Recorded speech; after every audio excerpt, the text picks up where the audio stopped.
글로벌 비트 시간입니다. 시장의 심장 박동 소리가 점점 더 빠르게 울리고 있는 것 같습니다. 지금 지표에 의해서 시장이 울고 웃고 했던 장세는 어느덧 저물어 가고 여러 가지 변수들이 동시에 등장하면서 시장의 흐름을 읽기가 더욱더 어려워졌습니다. 그런 와중에도 다우존스 지수는 사상 최고치를 경신하는 흐름을 보여줬는데 우리가 종목별 이슈들 그리고 섹터별 이슈들을 더욱더 꼼꼼하게 체크해야 되는 시장의 흐름이 다가온 듯한 모습입니다. 체린 앵커와 함께 간밤 미국 증시 상황 먼저 점검해 보시죠. 견조하던 미국 증시에 트럼프라고 하는 커다란 변수가 던져진 듯한 모양새입니다. 자세한 마감 상황 함께 보시죠. 트럼프가 규제 강화를 시사하자 반도체주들이 일제히 급락을 했습니다. ASML의 깜짝 실적 그리고 주요 연준 인사들의 금리 인하 관련 발언들이 있었음에도 불구하고 시장의 분위기를 살려주지는 못했습니다. 반도체와 빅테크주들이 크게 흔들리자 나스닥 지수가 2.7% 급락세를 나타냈고요. 그랬던 반면에 다우 지수는 오늘도 0.6%의 상승입니다. 이제는 41,200포인트 선 진입을 바로 목전에 두면서 사상 최고치를 다시 한번 경신을 해냈습니다. 오늘 S&P 500 지수와 다우 지수 간의 편차가 좀 크게 확대가 됐죠. 거의 2%포인트가량의 차이가 난 채 거래를 마쳤는데요. 이렇게 큰 편차는 1999년 4월 이후로 처음이라고 합니다. 그만큼 시장에서는 지금 뚜렷한 차별화가 나타나고 있다는 점 체크를 해볼 수 있겠습니다. 히트맵을 열어서 전체적인 분위기도 확인해 보겠습니다. 전날 트럼프 후보가 대만에 방위비 증액을 요구를 했습니다. 그리고 TSMC에 지금 가해지고 있는 세제 혜택에 대해서 부정적인 스탠스를 취했죠. 여기다가 바이든 대통령은 반도체 기술이 중국으로 들어가지 못하게 수출 제한을 대거 강화하고자 하는 방침을 밝히고 있는 상황입니다. 그러자 ASML이 깜짝 실적을 공개했음에도 불구하고 이 중국으로의 수출길이 좁아질 거다라는 우려감 속에서 급락세를 나타냈습니다. 11% 정도의 하락세를 나타냈고요. 암홀딩스라든지 엔비디아, 브로드컴, 퀄컴 등의 대표적인 반도체주들이 일제히 내림세를 그렸습니다. 그러면서 필라델피아 반도체 지수는 오늘 7% 가까운 급락세를 나타냈고요. 그래도 5,400포인트 선을 간신히 지켜내기는 했지만 오늘 국내 증시로의 영향 조금 우려가 되는 부분입니다. 오늘 반도체 테마 내에서 그나마 인텔의 주가는 선방을 하는 모습이었는데요. 미국 반도체 설비 비중이 높다 보니까 이렇게 중국으로의 수출길이 막히려고 하는 상황 속에서 오히려 반사 이익을 거뒀다라고 해석을 해볼 수가 있겠습니다. 그래도 장중 대비해서는 결국에는 조금 반납한 채 거래를 마쳤는데요. 0.4%의 상승권 나타내고 있습니다. 안 그래도 빅테크에서 다른 섹터로의 로테이션이 많이 일어나고 있는 시기에 정치 양대 진영의 공격을 받은 것이 큰 부담으로 작용하고 있는 오늘 시장이었습니다. 그 밖에 빅테크 소식 가운데서 테슬라 뉴스를 조금 챙겨보려고 하는데요. 비록 오늘은 이렇게 빅테크 하락에 동참을 했습니다. 하지만 호재성 이슈가 한 가지 들려왔는데요. 얼마 전에 허리케인 베릴이 텍사스를 강타하면서 텍사스에 대규모 정전 사태가 발생했던 것 기억을 하실 겁니다. 그렇게 되면서 텍사스 주 내에 전기 인프라가 너무 부실한 것 아닌가 이 부분이 좀 문제로 부상을 했었는데요. 텍사스 휴스턴에 자리하고 있는 에너지 기업 인터섹트 파워가 이 대규모 그리드 프로젝트에 대한 수주 소식을 전했습니다. 규모는 8억 3,700만 달러로 이를 통해서 텍사스 지역 내에 1기가와트시에 달하는 에너지 저장 능력을 설치할 것으로 보이는데요. 여기에 테슬라의 메가팩 배터리가 258개 동원된다고 합니다. 추후 실적으로의 좀 기여할 수 있는 포인트로 챙겨보시면 좋을 것 같고요. 그런가 하면 오늘 여타 M7 종목들이죠. 애플, 메타 등의 종목들 일제히 크게 내렸습니다. 특히 메타의 낙폭이 컸는데요. 5.7% 하락. 아마존 역시 오늘 프라임데이 행사 이틀차를 지나가고 있는데 2.6%의 내림세를 그렸습니다.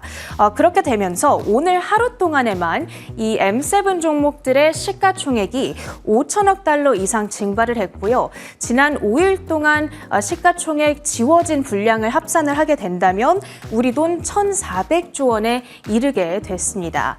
이 헬스케어 섹터 내에서는 표정들이 다소 엇갈렸는데요. 노보노디스크와 일라이릴리의 주가가 다 함께 4% 가까운 내림세를 그렸습니다. 간밤에 스위스의 대형 제약사 로슈가 현재 개발 중인 비만 치료제에 대해서 긍정적인 임상-일상 실험 결과를 전했습니다. 비만 환자에게서 6.1% 정도의 체중 감량 효과가 나타났다라고 하는데요. 비록 아직 임상-일상이기는 하지만 어찌됐든 추후 비만 치료제 시장 내 경쟁을 강화할 수 있는 이슈다 보니까 대표적인 비만 치료제 양대산맥 두 종목의 주가는 크게 타격을 받아가는 모습이었습니다. 오늘 업종별로 좀 더 살펴보자면 지정학적 긴장감이 고조될 때 빛을 발하는 섹터입니다. 경기 방어 섹터가 1% 오르면서 선방을 했는데요. 이 펩시코의 주가가 3%, 코카콜라 그리고 월마트, 프록터앤갬블 이렇게 사람의 삶에 필수적으로 필요한 것들을 만드는 기업들의 주가가 오늘은 강했습니다. 그런가 하면 금융 섹터 역시도 선방을 했습니다. 찰스 슈왑은 비록 전일 10% 급락에 이어서 오늘도 5%대의 하락세를 나타내기는 했지만 이 나머지 실적이 괜찮았던 종목들 덕분에 선방을 했습니다. 오늘의 경우에는 US 뱅코프 그리고 시티즌즈 파이낸셜 그룹 등의 리저널 뱅크들이죠. 지역 은행주들이 오름세를 나타냈는데요. US 뱅코프 호실적에 힘입어서 4.5% 급등세를 나타냈습니다. 그 외에도 대형주 버크셔 해서웨이의 주가가 오른 점이 금융 섹터의 분위기를 살려줬습니다. 자, 지금 대선에 대한 불확실성이 커지면서 시장에 대한 전략이 어느 때보다 좀 간절해지는 시점인 것 같아서요. CNBC와 CFRA 리서치가 오늘 가졌던 인터뷰 내용을 좀 가지고 왔습니다. 샘 스토발 전략가의 인터뷰 내용인데요. 증시에 두 자릿수 조정 가능성을 내비치고 있습니다. 그 이유로는 빅테크 과매수 그리고 스몰캡의 파워가 제한적이다. 이 두 가지 포인트를 꼽고 있는데요. 빅테크들이 지금 20년 평균 PER과 대비했을 때 무려 75% 높은 프리미엄에서 거래되고 있다라는 지적을 하고 있습니다. 여기에 대한 대비책은 크게 두 가지를 내놨는데요.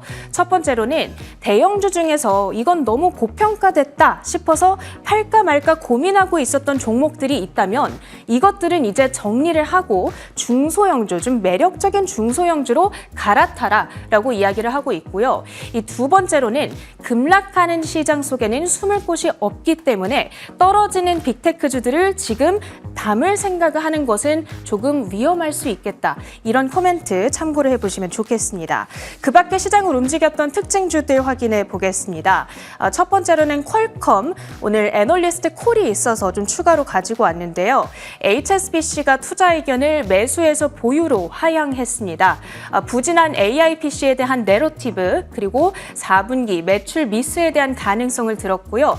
그러면서 주가는 8.6%의 내림세 191달러 선 가리키고 있습니다. 다음으로는 쇼피파이입니다.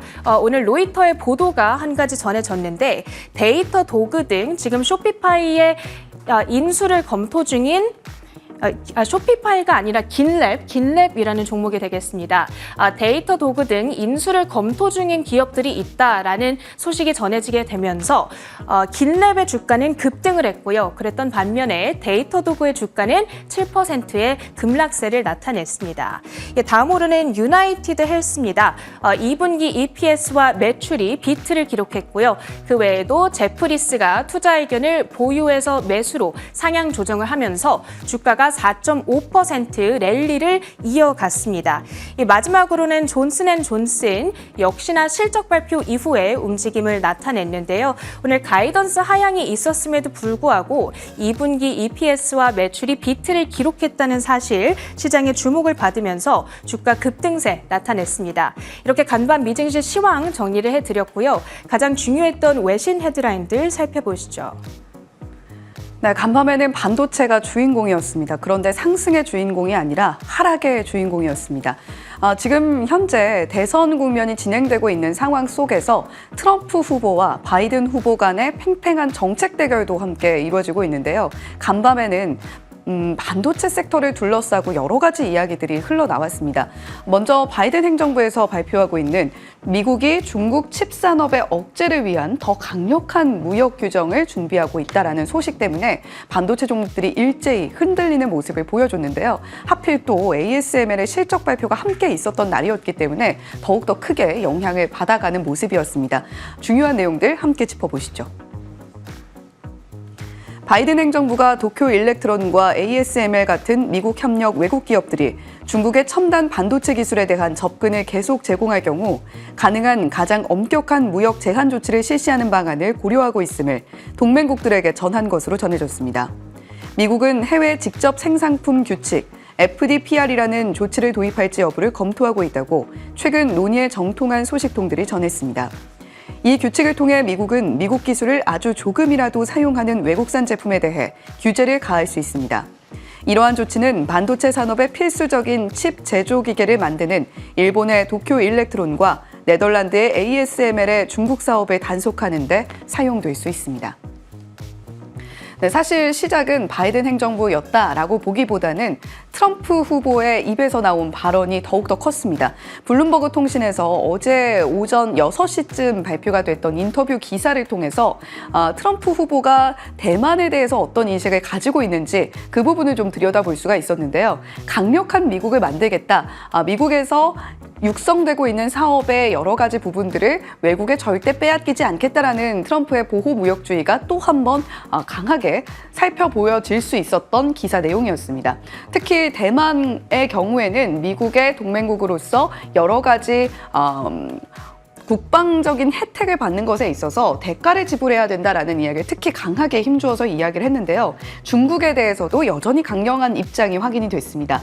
중국은 60에서 100%까지 관세 부과 추가적으로 받아야 한다라는 이야기를 주장을 인터뷰 기사 안에서 펼쳤고요. 방위비 분담 면에 있어서도 대만과 우크라이나 같은 동맹국들의 방위비 증액을 요구하는 내용이 인터뷰 내용에 담겨 있었습니다. 특히 대만의 경우에는 반도체 사업 미국의 반도체 사업의 100%를 가져가고 있는 것이 아니냐라는 상당히 강경한 이야기도 함께 들여다볼 수가 있었는데요. 다음 장 이어서 살펴보시면요. 트럼프 후보와 함께 랠리를 펼치고 있었던 러셀 2000 지수도 우리가 들여다볼 필요가 있겠습니다.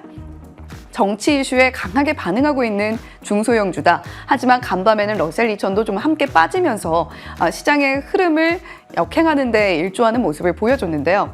블룸버그 기사 클릭수와 러셀 2000 지수가 급등하는 모습을 함께 들여다볼 수가 있습니다. 파란 선이 러셀 2000 지수고요. 하얀 선이 하얀색 긴 바가 블룸버그 기사에 대한 클릭수다라고 보시면 되겠습니다. 이렇게 함께 급등하는 모습을 보여줬고, 자, 그렇다면 러셀 2000 지수가 실질적으로 펀더멘탈적인 매력이 있는가를 들여다봤을 때 초록 색깔 선이 러셀 2000 지수를 나타내고 있고요. 그리고 하얀 색깔 선이 기술주들 중심으로 한 EPS의 성장세를 나타내고 있습니다. 그런데 러셀 2000의 경우에는 실질적인 EPS 성장이 딱히 이뤄진 건 아니고요. 그러나 그 사이에 정치적인 모멘텀으로 인해서 급등이 나오고 있다는 부분 함께 체크해 보시면 좋겠습니다. 그렇다면 지금 현재 반도체가 빠지는 상황 속에서 우리가 중소형주를 어떻게 바라볼 것인가, 이 부분에서 약간의 힌트를 얻을 수도 있지 않을까라는 부분 들여다보시면 좋겠습니다. 스탠리 드라켄밀러가 엔비디아를 덜어내고 이것을 담았다라고 하는데 그건 바로 러셀 ETF입니다. 금리 인하기에 보통 러셀 ETF 같은 중소형주를 중심으로 한 ETF가 주목을 받고 있고요. 성장 잠재력 때문에 수익률이 올라가는 모습을 보여주고 있다는 것도 함께 살펴볼 수가 있습니다. 미국에 상장된 러셀 2000 지수를 추종하는 ETF의 경우에는 IWM이라고 보시면 되겠는데 이러한 드라켄밀러의 포트폴리오 구성이 우리에게 주는 힌트는 무엇인지 한번 같이 살펴보시면 좋겠습니다. 두 번째 헤드라인으로 이어가 보겠습니다. 반도체 섹터 내에 충격을 줬던 또 하나의 이슈, 특히 ASML의 앞선 이슈와 더불어서 실적 발표도 함께 나왔다라고 앞서서 말씀을 드렸는데요. 사실 ASML만 실적 발표로 인해서 떨어졌으면 모르겠는데 전반적으로 반도체 섹터 내에 급락이 있었습니다. 그 배경도 함께 들여다보시죠. 세계 유일의 EUV 극자외선 노광장비 업체 ASML이 올 2분기 기대치를 웃도는 실적을 거뒀습니다. 지난해부터 급증한 중국향 고성능 DUV, 심자외선 장비 수요가 지속된 데 따른 영향으로 풀이됩니다. 중국 매출 비중은 1분기와 2분기 모두 49%에 육박합니다.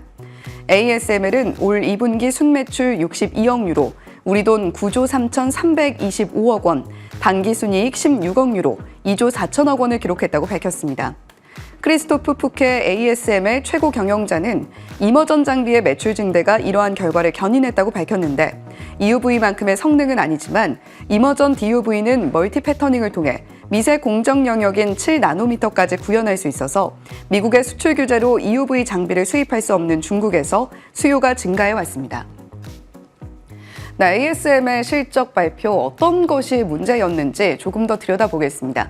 앞선 이 트럼프 후보의 발언 영향으로 TSMC도 7% 넘게 빠지는 모습을 보여줬는데요. 거기다가 ASML도 바이든 행정부의 바뀌는 정책으로 인해서 영향을 받을 수 있다는 것까지 함께 콜라보가 되면서 주가도 크게 빠졌습니다. 무엇보다 중요했던 것은 3분기 매출 전망인데요. 발표치가 시장 컨센서스를 하회하는 모습을 들여다볼 수가 있습니다. 최근 미국 실적 발표의 가장 중요한 부분은 앞으로의 가이던스가 시장의 컨센서스를 충족하는가 또는 뛰어넘을 수 있는가에 방점이 찍혀 있는데 오히려 하회한 수치를 받아들면서 ASML의 주가 급락으로 이어지게 된 겁니다. 거기다가 여러 가지 정치적 이슈도 맞물리게 된 거고요. 2분기의 넷부킹이 55억 유로가량인데 이것 역시도 시장 예상치를 상회하는 모습을 보여줬습니다. 3분기에 EUV, 그러니까 한 대당 한 3억 원가량에 달하는 EUV 기기의 장비의 출하량이 큰 폭으로 증가할 것으로 전망이 됐음에도 불구하고 여전히 3분기 매출 전망이 아쉬웠다라는 것이죠. 그렇다면 ASML이 중국에 의존하고 있는 정도는 어느 정도 될까요? 거의 한 50%가량이 중국에서 매출이 나오고 있다라고 보시면 되겠습니다. 그런데 앞서서 말씀드렸듯이 지금 중국은 미국과의 반도체 제재로 인해서 최첨단 장비인 EUV 장비를 들여오기는 조금 어려운 상황입니다. 그러면 추가적인 제재가 가해지기 전에 DUV 장비라도 사재기를 하자라는 것이 실적에 반영이 되고 있는 듯한 분위기고요. 실제로 중국 매출이 이렇게 진한 주황색 바라고 살펴봤을 때 상당히 높은 부분을 차지하고 있음을 2분기에서도 반증을 하고 있습니다. ASML뿐만이 아니라 앞서서 전해드렸던 도쿄 일렉트릭 같은 기업들도 중국향 매출이 함께 늘어나고 있는 것을 들여다봤을 때 우리가 지금 중국과 미국의 갈등을 주시해서 살펴보면서 국내 반도체 기업들도 눈치를 봐야만 되는 상황이 전개되고 있다는 부분 체크를 해보시면 좋겠습니다. 반면에 인텔의 주가는 소폭이나마 오르는 모습을 보여줬는데요. 이렇게 중국에 대한 제재가 가해지면서 전반적으로 반도체 기업들이 조정을 받는 가운데 오히려 미국 자국 기업인 인텔의 수혜를 받지 않겠느냐라는 인식이 실제로 적용이 되고 있는 것으로 풀이가 됩니다.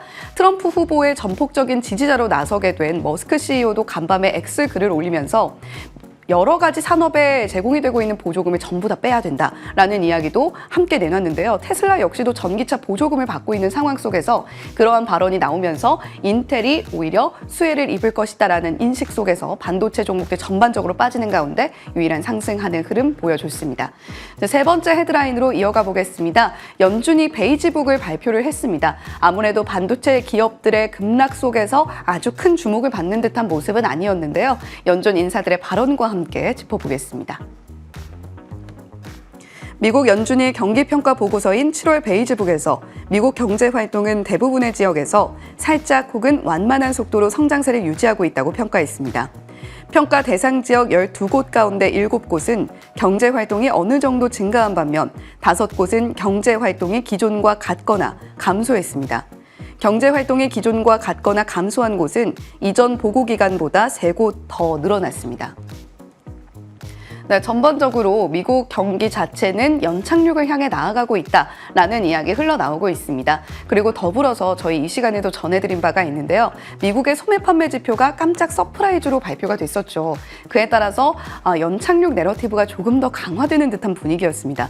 그런데 실제로 미국의 소비자들이 지갑을 열 여력이 있는가에 대해 있어서는 미국의 여러 가지 IB들은 그렇게 긍정적으로 보고 있지는 않습니다. 신용카드 부채가 지속적으로 늘고 있다라는 부분에 집중을 하고 있는 건데요. IB들에서 이런 데이터들이 여러 가지가 쏟아지다 보니까 소매 판매 지표가 컨센서스를 상회하게 나온 것 자체가 서프라이즈였다라는 시장의 내러티브가 더욱더 강화가 된 겁니다. 다음 장 살펴보시면요.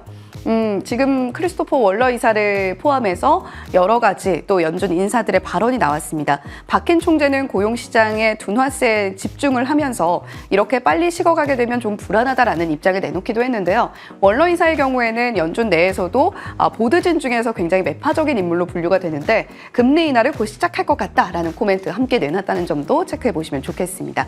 자, 마지막으로 유가와 금, 비트코인 가격 함께 들여다보시죠.